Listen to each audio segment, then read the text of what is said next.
10,000 is a number often associated with practice.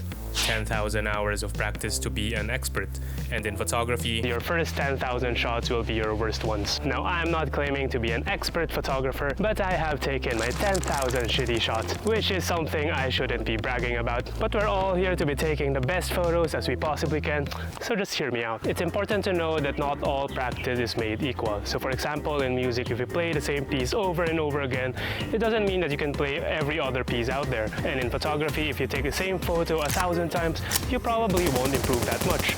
So the question is, what is good practice? I think in photography, there's two things that contribute to what is good practice. The first one is, of course, increased repetition, and the second one is to step out of your comfort zone. But of course, much like other things, it's much easier said than done. Understanding how to change your camera settings, what the buttons and dials do within your camera, its different features. It's theoretically something that you can learn from watching YouTube videos or reading your camera manuals, but applying them in real-world situations, it's a different story.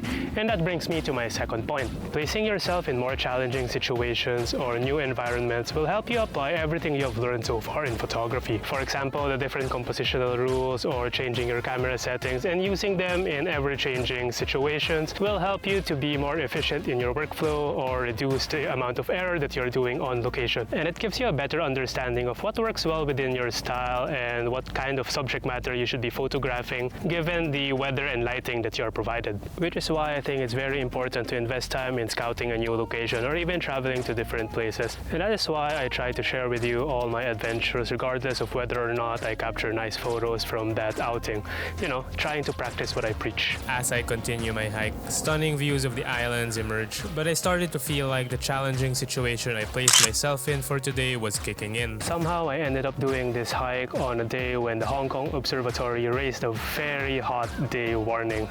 It's like 32 degrees Celsius right now. So it's quite interesting how everyone in Hong Kong right now is throwing like a boat party and going to the beaches, and I'm here melting on a mountain. But I did see that there's a lot of high clouds today, so it looks quite promising for the sunset and maybe it will give us some color. So let's see if it's going to be worth it. I carried on to the top despite the heat, given the added motivation of ruining this couple's alone time, and just admired the amazing views of the beautiful open sea and 360-degree views of the islands all around, though I had a bit of time to kill. The lighting right now is very harsh, so I think I'll wait for the sun to set so that I'll get a bit of softer light and then find my compositions by then. Recently, I've been trying to venture out a bit more in different types of photography, like street photography, landscape astrophotography, taking the moon alignment shots on top of the typical landscape shots that I try to make. And I find that the visual patterns that I try to capture in all those types are going to be the same, like leading lines, contrast, framing, and all that. And I try to apply them in different genres. And not only is it giving me more perspective in the different types of shots that I want to capture, it also increases my motivation to go out. So for example, if I'm too lazy to go on a long hike for landscape photography, I can always just do some street photography. So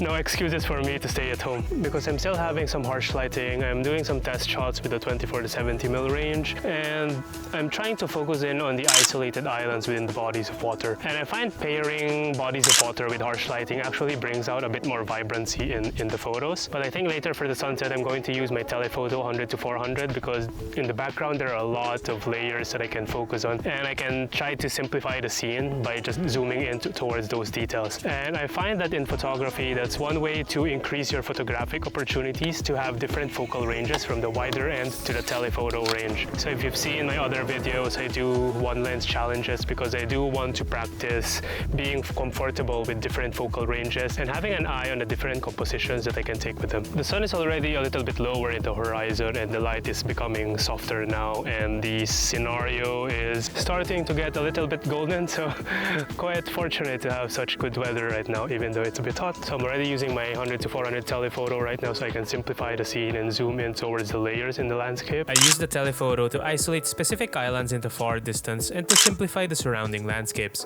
which turned out to be interesting frames. But I decided to change my vantage point because I was feeling a little bit limited with the shots. I switched back to the 24 to 70 mil because I found the 100 to 400 was a bit too tight, which isn't always a bad thing.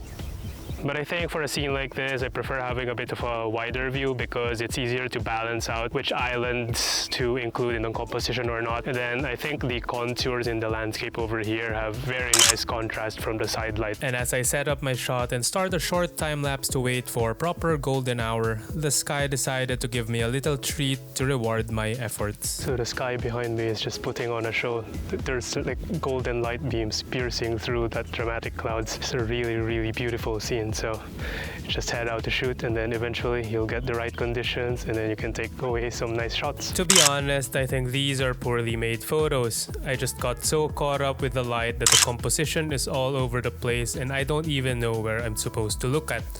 But oh well, lesson learned, and it still counts as practice, which was the point of today's video. Heading out to shoot and practice your photography is already an important step towards your goal in taking the best possible photos that you can. But there are a lot more considerations you need to make when you're on location.